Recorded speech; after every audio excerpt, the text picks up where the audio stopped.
Contacto periodístico, amigos oyentes, con el doctor John Álava. Recordemos, mejor dicho, me estaba recordando cuando le hacemos la cordial invitación a usted, doctor John Álava, que usted fue el denunciante de aquel pretendido soborno en uno de los restaurantes de acá, la Mocao, me parece que era, ¿no es cierto? En donde se advertía, bueno, digamos ya en términos técnicos, como ustedes suelen decir, la vulnerabilidad de la administración de justicia, ¿no? Y han habido luego muchas denuncias, por ejemplo, Mónica Jaramillo decía que al menos 11 casos de las que ella estaba investigando fueron archivados así sin ton ni son, ¿no es cierto? Y entonces yo le preguntaría de una manera muy técnico, usted es jurista, pues, ¿cómo advertir que está la justicia, la administración de justicia en la provincia de Pastaza? Habida cuenta, por ejemplo, y le pongo el último ejemplo, ¿no? De la fiscal Katy Torres, que fue denunciada por el ministro del Interior. Bueno, por ahí dialoguemos, por ahí comencemos esta entrevista. Buenos días, bienvenido. Muy buenos días, muchas gracias por la invitación. Un saludo cordial a toda la ciudadanía del Puyo. Yo quiero hacer un preámbulo a su pregunta y analizar desde cuando hubo la reforma a la justicia, a la administración de justicia, con la Constitución del 2008 y posterior el concurso público de oposición y merecimientos que se realizó para ocupar todas las vacantes que se dio en la administración de justicia, en base a que se cambió un modelo de procedimiento y se lo cambió del modelo escrito que, como decía un docente mío hace muchos años, hace 30 años, decía que era cartitas de amor que el abogado le entregaba al juez para que el juez le conteste esas cartitas de amor, decía así. Y se cambió ese sistema a un sistema oral. Ese cambio que se dio requirió de un cambio no solamente de la ley, sino también de la estructura de la administración de justicia. Y dentro de esa estructura se dividió en dos partes, la parte administrativa y la parte jurisdiccional. En la parte jurisdiccional se hicieron concursos públicos de oposición y merecimientos y se llenaron las vacantes para jueces. Ujú. Y en la parte administrativa le dieron el poder al Consejo de la Judicatura para que pueda, de cierta manera, como dicen, ser jueces de jueces. Es así que a través del Consejo de la Judicatura, el poder político ejercía una presión a los jueces para que tomen decisiones a conveniencia del poder de turno. Y eso es lo que ha venido ocurriendo. Ujú. Entonces, la independencia jurisdiccional, la independencia de los jueces se ha visto comprometida desde hace un tiempo acá, estamos hablando desde hace más o menos unos 8 años, se ha visto comprometida y los jueces a través de esa presión política tienen miedo a administrar justicia. En el caso de Aquiles Álvarez, 3 jueces de la Corte toman una decisión jurisdiccional Ujú. respecto de una prisión preventiva. Dicen que no es del tipo penal y que como no es del tipo penal, usted, señor fiscal, está acusando por un tipo penal que no le va a llevar a buen término. Cambia el tipo penal. Y como usted está acusando esto, nosotros decidimos revocar la prisión preventiva. ¿Qué les pasó? Que a través del Consejo de la Judicatura les están siguiendo un proceso administrativo para destituirles. Ujú. Eso se ha venido dando. Entonces, la corrupción no es solamente la entrega de dinero o que fallen por pagos de dinero, sino también es del otro lado, por las dádivas que se da o las presiones políticas. Exactamente, a eso me voy, doctor. A ver, bueno, ¿cómo podría la justicia realmente zafarse de esto de, primero, la injerencia política que de hecho la existe, pues, eso también es indudable, pero también de los jueces que son vulnerables, unas veces por presión que puede ser, que también los hay, pero otras porque son mismo corrompiditos, pues. Mire, a mi parecer, a mi criterio, para que no exista este canal entre la política y, y aquellas personas que de otra manera tienen un poder a través del Consejo de la Judicatura, yo creo que debería quitárseles esa autoridad al Consejo de la Judicatura para que resuelvan procesos administrativos en contra de los funcionarios y de los jueces, y que se nombre un cuerpo colegiado de la misma Corte Nacional de Justicia. Mire, por ejemplo, para que un juez sea destituido por error inexcusable, manifiesta negligencia o dolo, según el 109, numeral 7 del Código Orgánico de la Función Judicial, necesita, dijo la Corte Constitucional, de una declaración previa, es decir, que un juez superior analice la actuación del juez, de los jueces inferiores, y declare el error inexcusable o la manifiesta negligencia. Entonces, si es que se dio ese análisis, ¿por qué seguirle manteniendo a la parte administrativa como un órgano sancionador de los operadores de justicia? Y un órgano sancionador que a veces inclusive se inmiscuye en las decisiones jurisdiccionales, analiza las decisiones jurisdiccionales y procede a destituir a jueces.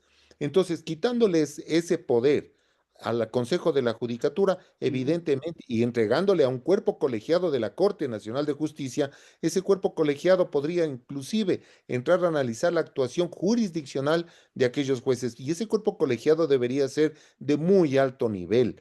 Vea, yo le pongo, dice la presidenta del Consejo de la Judicatura actual, que para llenar los 800 puestos que se Ah, necesitan sí. de la Administración de Justicia, van a tomarlo de la misma justicia, es decir, que los jueces de primer nivel podrían pasar a ser jueces de sala de corte y los jueces de corte a ser jueces de la Corte Nacional.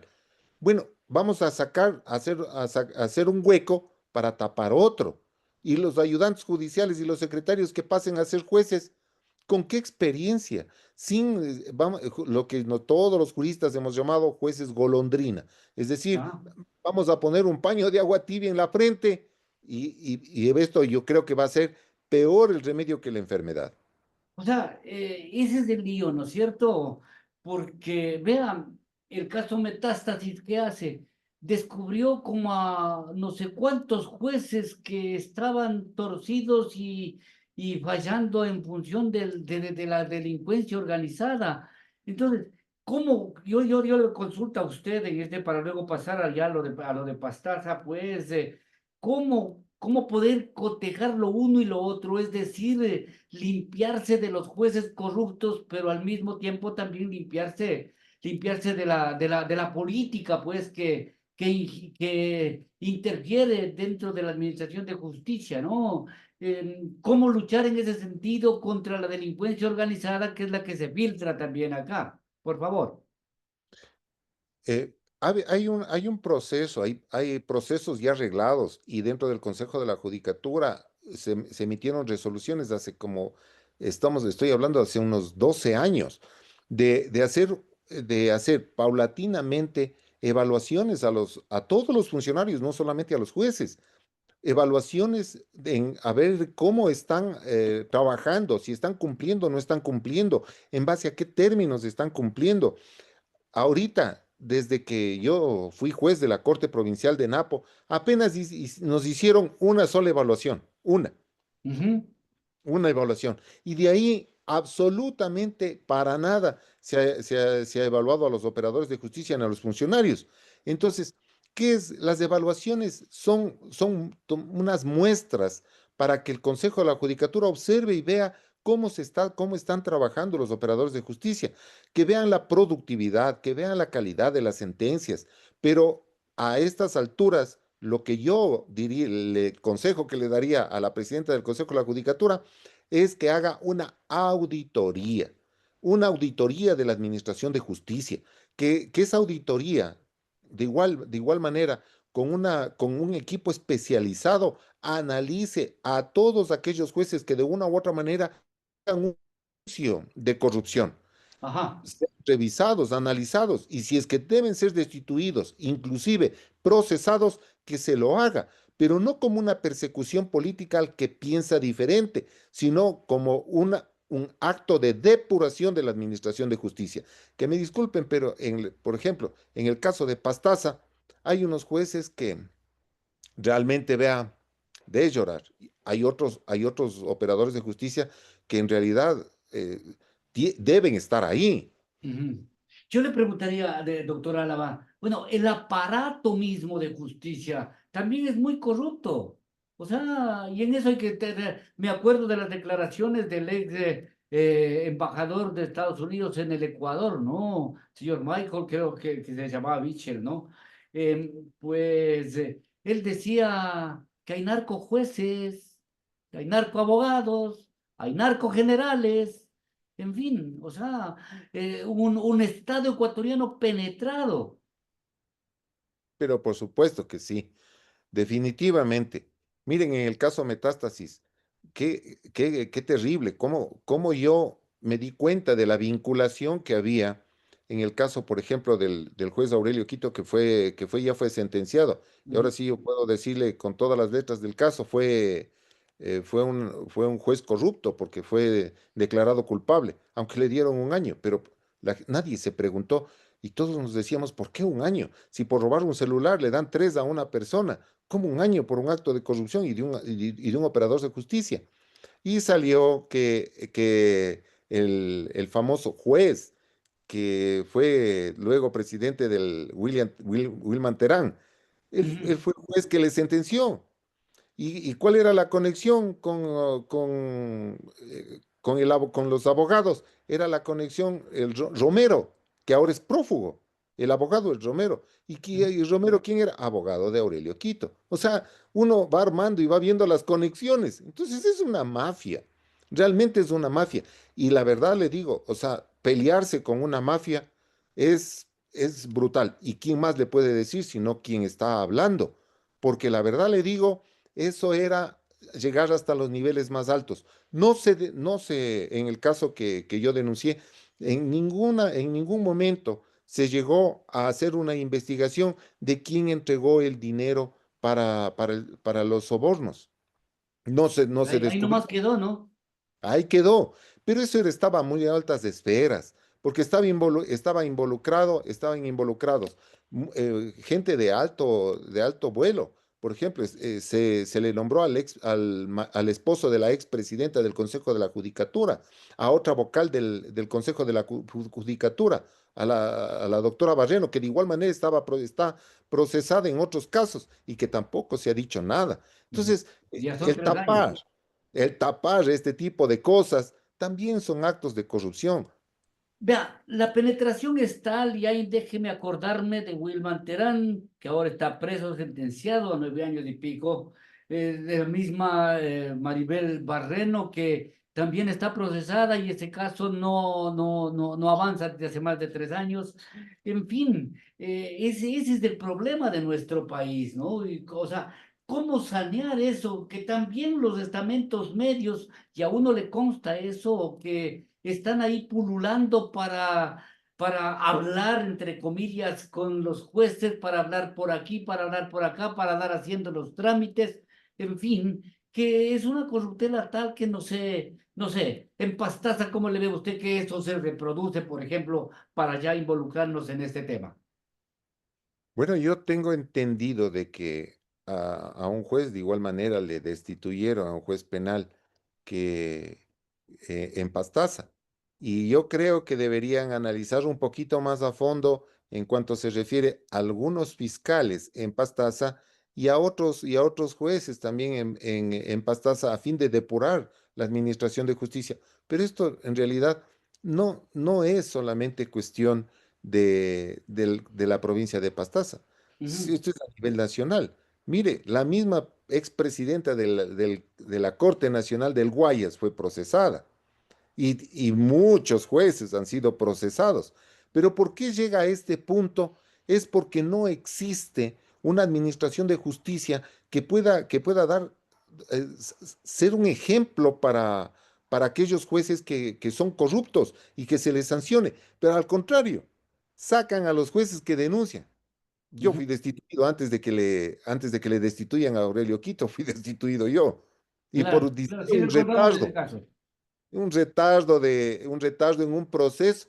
Dije que, o sea, me retardé en despachar un proceso, según ellos, Y eso fue un agravio brutal, mucho más agravio que el que yo estaba denunciando. Entonces, o sea, hay cuestiones, hay persecución a quienes denuncian y hay premios, les encubren a aquellos jueces que están alineados en el poder para poderles utilizar, pues claro está. Ajá. O sea, esa exactamente, ¿no? El poder también pone sus títeres cuando pone, por ejemplo, un juez cuestionado, como advirtiéndole, si algo me dices, ahí te caigo, ¿no es cierto? O sea, esto también es evidente, señor doctor John Álava. Por supuesto. O sea, si yo no le hago caso a las órdenes que me dan, y le comento, sí, yo recibí un par de llamadas, inclusive de gente política en un par de casos, y tuve un problema en Napo terrible cuando llegó un delegado del Consejo de la Judicatura, llegó un juez perdón, un delegado del Ministerio de Gobierno, antes había el Ministerio de Justicia y otro de la Presidencia. Llegaron a increparme que cómo voy a resolver el caso.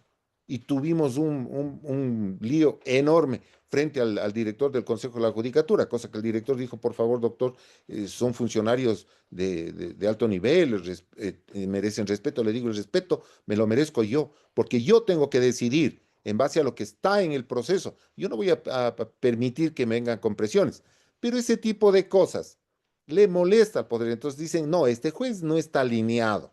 Por lo tanto, hay que buscarle cualquier modo como para sacarle y en reemplazo de ese le ponemos uno a dedo que nos haga caso y sea servil. Entonces, cuando cambiemos esa mentalidad, empezaremos a pensar que la Administración de Justicia puede dar un paso en adelante y no pasos para atrás.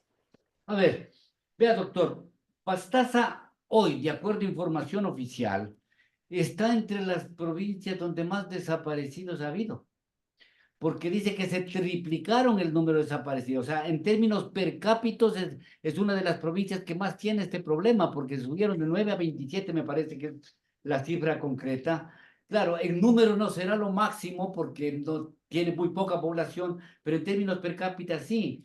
Y eso podrá deberse, le consulto a usted, a que la administración de justicia es demasiado vulnerable, para decir de alguna manera.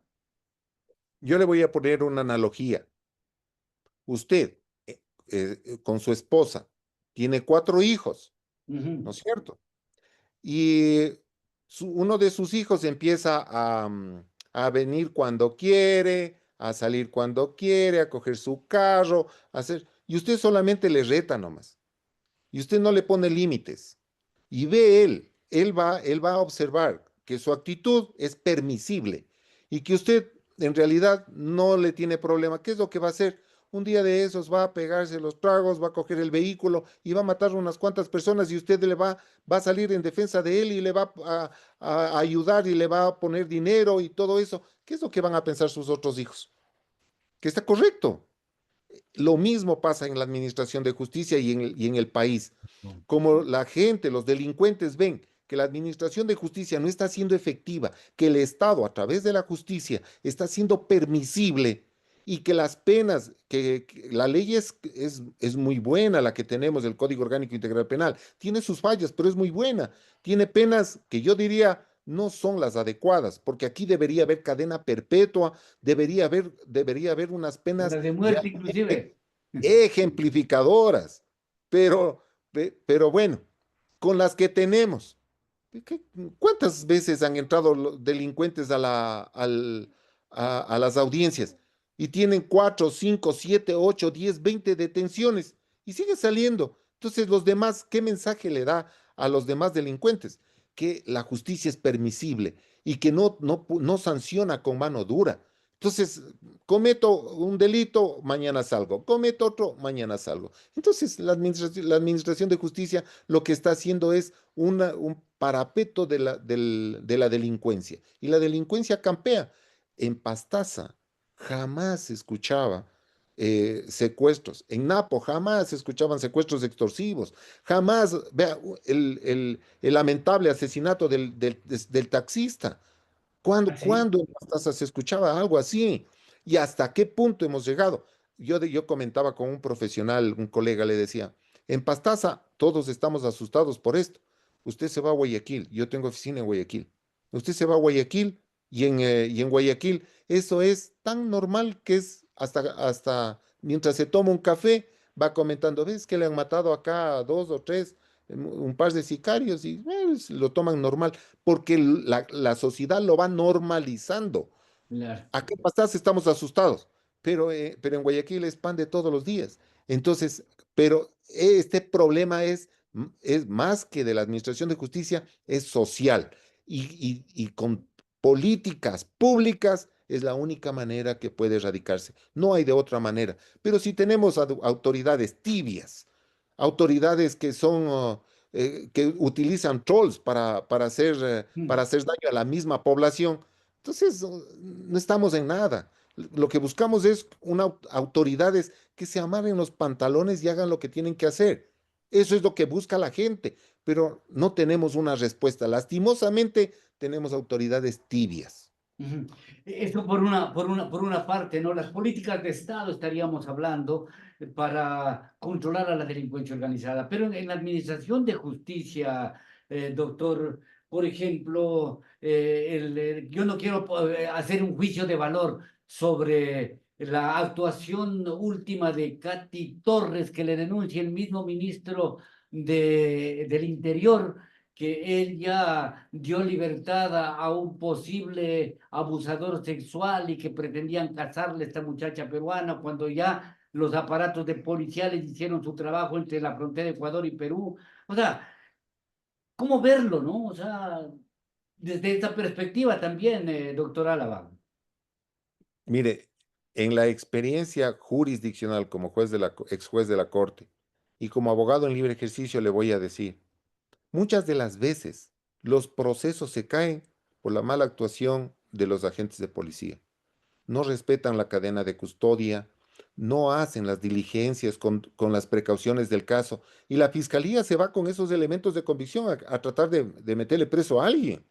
Entonces, yo no conozco el caso, no he leído el caso a profundidad como para hacer un juicio de valor en contra de la actuación de la fiscal, Ujú, pero yo no tampoco puedo entender, o sea, que simplemente la fiscal se levantó un día, le llegó ese caso a sus manos y toma la decisión de no formularle cargos. Alguna razón debe haber. Y yo sí creo que debe pedirle, la prensa debe pedirle una explicación a esa fiscal de por qué fue. Y el ministro Reinberg, o sea, sin conocimiento técnico jurídico, y eso es lo que me preocupa, hace un ujú. juicio de valor, porque él, de lo que yo tengo entendido, él es apenas bachiller y no Ah, estoy denigrando, pero por lo menos asesórese con un profesional del derecho que haya revisado el caso de manera detallada, pormenorizada, como para hacer un juicio de valor y decir la fiscal actuó bien o mal, pero ni yo lo hago.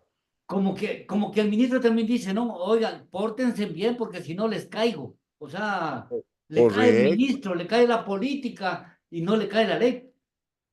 Ese es el problema, meterle la mano. Entonces, de cierta manera, entonces, yo y en adelante, a usted le acusan de algún delito de abuso sexual, algún otro delito de carácter sexual, automáticamente todos los fiscales van a decir, no, con la amenaza que acabó de hacer el ministro Reinberg, dictémosle, pidamos prisión preventiva, ajusticiémosle, cuando usted es inocente. Entonces, Ujú, eso también corre un riesgo a las personas que son denunciadas y que no han cometido delitos, se corre un riesgo de que la Administración de Justicia también exceda y vaya más allá de la presunción de inocencia, porque aquí también tenemos que tomar en cuenta, ¿no?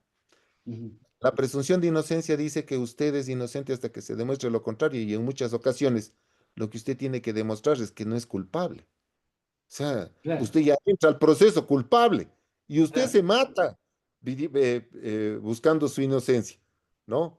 Entonces, esto también es muy delicado. Por esa razón es que el principio de independencia judicial es un principio fundamental que nadie pueda interferir, ni siquiera con un comentario en la administración de justicia. Pero también tenemos que tener fiscales y jueces bien puestos y que hagan, y una policía evidentemente apta muy ética como para que haga los procesos correctos, ¿no? Pero aquí se hizo homenaje pues, a Wilman Terán, vea. Ah, no, pues aquí en Ambato tenía una placa enorme, ya la sacaron por pedido de los abogados. Aquí en Ambato tenía una placa con Wilman Terán y que una sentencia y todo el asunto. Y no sé si usted, yo le invito a ver a que algún momento usted al ingreso de Pastaza entre y vea luego de la puerta que está en donde que ahora no funciona esa puertita para ver si es que anda armado. Ujú. Entra, camina unos 3 pasos y regrese a ver a la derecha. Ahí está una placa en donde dice que los funcionarios judiciales no aceptan la corrupción y vea el número del proceso. Solamente dice esa frase y ese número del proceso. Eso es como un mensaje muerto a todo el escándalo que pasó hace más de 4 años en Pastaza. Entonces usted vea el número del proceso. ¿Usted cree que no ha de haber visto usted ese mensaje? Porque es de una lámina transparente. Ya, eso es con respecto del tema que denunció usted mismo. El Correcto. proceso, claro. Yo me di cuenta no hace mucho, digo, ¿ves esa placa, ve? ¿De qué será? Cogí el número del proceso y revisé. Y digo, ve, pero aparece desapercibido eso. Pero no, pues, a los grandes que cometieron delitos y a veces impunes, pues Ajá. se les ha hecho homenajes, se les ha dado doctorados honoris causa y todo eso, y después sentenciados, inclusive hay otros prófugos, ¿no? Ujú. Se nos fue el tiempo, doctor.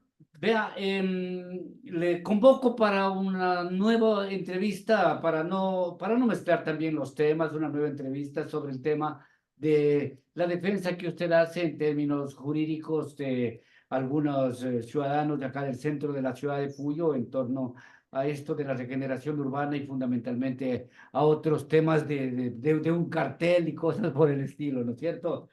Así que eso hagamos y si algo más tiene que añadir para concluir con este diálogo, por favor. Eh, Antes que nada, o sea, agradecer la invitación y a toda la ciudadanía del Puyo, hacerles ver, yo soy un abogado, yo soy un profesional del derecho, que en realidad, chicas, a pedido de muchos clientes míos, me puse una oficina en el Puyo y tengo un equipo de trabajo en el Puyo.